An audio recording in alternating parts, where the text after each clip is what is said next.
नमस्कार, मैं हूं आपके साथ इश्तियाक अहमद और आप देख रहे हैं। स्वागत है आपका मारो राजस्थान में। रुक करेंगे राजस्थान की तमाम खबरों की तरफ। और वहीं राजस्थान के स्वास्थ्य मंत्री प्रसादी लाल मीणा ने अपने ही स्वास्थ्य विभाग की गड़बड़ियों को उजागर किया। उन्होंने राजनीतिक अप्रोच से डॉक्टर्स, नर्सिंग कर्मियों के शहरों में ही जमे रहने और दूरदराज के अस्पतालों में नहीं जाने की बात खुलकर मानी है। और वहीं प्रसादी लाल मीणा ने कहा कि बहुत दयनीय हालात हैं और डॉक्टर, नर्स होते हुए भी अस्पताल खाली पड़े हुए और अप्रोच से एक ही जगह जमे बैठे हैं। हम खाली पड़े अस्पतालों में डॉक्टर्स, एनएम को भेजकर ही रहेंगे। हम तो फकीर हैं भाई, हम मीणाओं का क्या है, किसी की परवाह नहीं है। हम चाहते हैं कि डॉक्टर की जहां ड्यूटी है वहां काम करें और जहां से वेतन लेते हैं वहीं से काम करें। और वहीं डेपुटेशन का खेल ख़त्म करके रहूँगा। और मैंने पहले दिन ही आकर तय कर लिया था कि मैं इस पर रहूँ या ना रहूँ, लेकिन इस डेपुटेशन के सिस्टम को बंद करूँगा। और वहीं प्रसादी लाल मीणा स्वास्थ्य की अनुदान मांगों पर देर रात विधानसभा में बहस का जवाब दे रहे थे।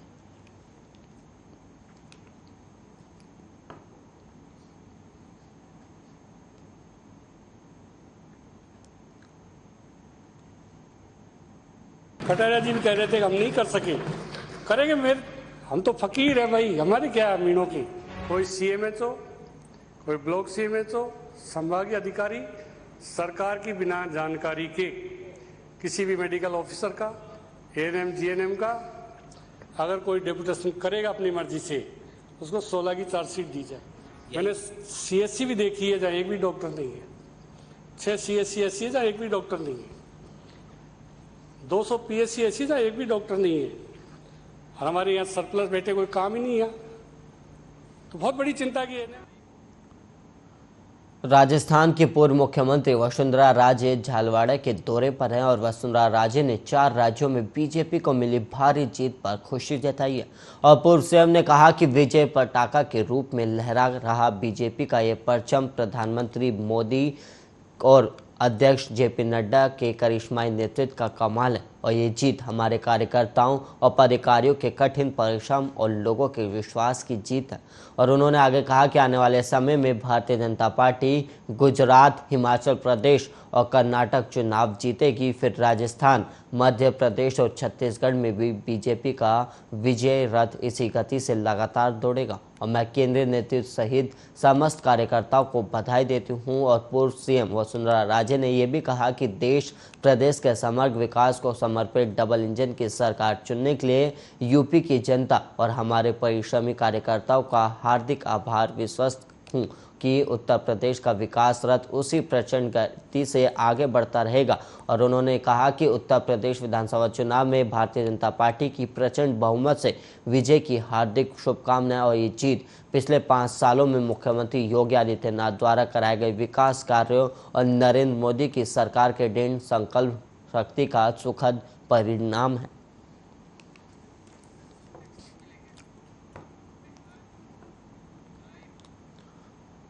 और वहीं बढ़ेंगे अगली खबर की ओर, जहां पर केंद्रीय जल शक्ति मंत्री गजेंद्र सिंह शेखावत ने गुरुवार को राजस्थान के संसदीय कार्य मंत्री शांति धारीवाल की ओर से राज्य में बढ़ रहे दुष्कर्म मामलों पर की गई विवादास्पद टिप्पणी को लेकर कांग्रेस के वरिष्ठ नेता राहुल गांधी और प्रियंका गांधी वाड्रा पर निशाना साधा है। धारीवाल ने राजस्थान में बड़ी संख्या में दुष्कर्म के मामलों को राज्यों को पुरुषों का राज्य होने से जोड़कर विवाद खड़ा कर दिया है। और दुष्कर्म के मामलों में राजस्थान के नंबर 1 होने का कारण बताते हुए धारीवाल ने बुधवार को राज्य विधानसभा में कहा था कि दुष्कर्म के मामले में हम पहले नंबर पर है और अब इन दुष्कर्म के मामलों के कारण क्या है, कहीं ना कहीं गलती है। और वैसे भी राजस्थान मर्दों का राज्य रहा है और अब इसका क्या करें। गुरुवार को सिलसिलावार ट्वीट करते हुए गजेंद्र सिंह शेखावत ने कांग्रेस नेता पर निशाना साधा और उन्होंने ट्वीट में कहा कि राजस्थान के संसदीय कार्य मंत्री शांति धारीवाल जी, राज्य का रेप के मामलों में नंबर 1 होना आपके लिए मर्दों वाली बात होगी और हमारे लिए नहीं है। और वहीं गजेंद्र सिंह ने अगले ट्वीट में कहा कि आपको शर्म नहीं आई, लेकिन आपकी बात सुनकर शैतान भी शर्मिंदा हो गया होगा और आपका कहा हुआ पीड़ित बेटियों की आत्मा को छलनी करने वाला है। और इस बीच बता दें कि मंत्री धारीवाल ने अपने बयान पर माफ़ी भी मांगी है और उन्होंने कहा कि बहस का जवाब देते समय मेरी जुबान फिसल गई थी। इसके लिए मैं खुद प्रकट करता हूं कि मैं मध्य प्रदेश के लिए कुछ कहना चाहता हूं। मैं व्यक्तिगत रूप से महिलाओं का सम्मान करता हूं और आगे भी करता रहूंगा। अगर मेरी टिप्पणियों से किसी को ठेस पहुंची है तो मैं माफ़ी मांगता हूं।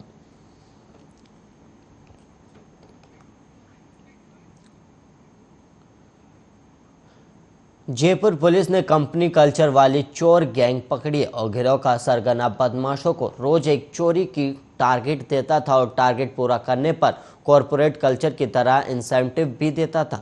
और गैंग के गुर्गे वाहन चुराने से लेकर उसे ठिकाने लगाने और पार्ट्स काट कर बेचने और बचे हुए माल को डंप करने में एक्सपर्ट हैं और इन्हें अलग अलग मंथली पैकेज पर भी रखा गया था।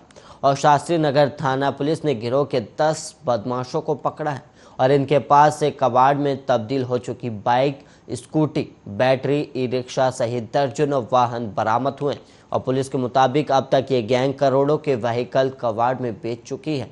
और पुलिस गिरफ्त में आए सभी बदमाशों के पास से वाहन चोरी से लेकर वाहन को काटने और बाजार में स्क्रैप के रूप में बेचने का काम था। और इस गैंग को इरफान और मोहम्मद मोहसिन ऑपरेट कर रहा था। और गिरफ्तार मोहम्मद हासिल कुरैशी, इमरान भूरा, जीलू कुरैशी, रवि राठौर के पास दिन और रात में वाहनों की रेकी करने और मौका पाकर चुराने का काम किया करता था। और गैंग का सरगना इरफान भी वारदात करने के लिए कई बार इन लड़कों के साथ फील्ड में जाया करता था। और वाहन चोरी करने के बाद उसे ठिकाने लगाने का काम मोहम्मद मोहसिन के पास था और मोहसिन चोरी की गई बाइक या स्कूटी को अपने गुप्त ठिकानों पर ले जाता और वहां से उसे काट कर उसके पुर्जे अलग अलग कर देता। उसके बाद खुद के लोडिंग वाहन से अलग अलग जगहों पर सप्लाई कर दिया जाता था। और इमरान उर्फ इम्मू का काम इरफान के साथ मिलकर कबाड़ हुए माल को कबाड़ी तक पहुंचाने का था। और वहीं जगदीश कुमार उर्फ जग्गी और इमरान कुरैशी स्क्रैप माल को खरीदने और फिर उसे आगे सेल आउट करने का काम किया करते थे, जिसके बाद अब पुलिस ने इन 10 बदमाशों को गिरफ्तार कर लिया है।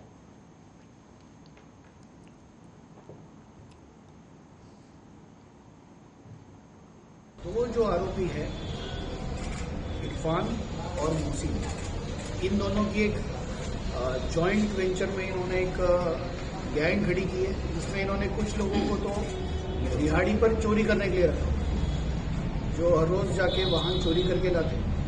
वाहन चोरी करके लाकर इरफान ने अपने घर पर ही इस वाहन को काटने के इक्विपमेंट्स लाके रखे हैं।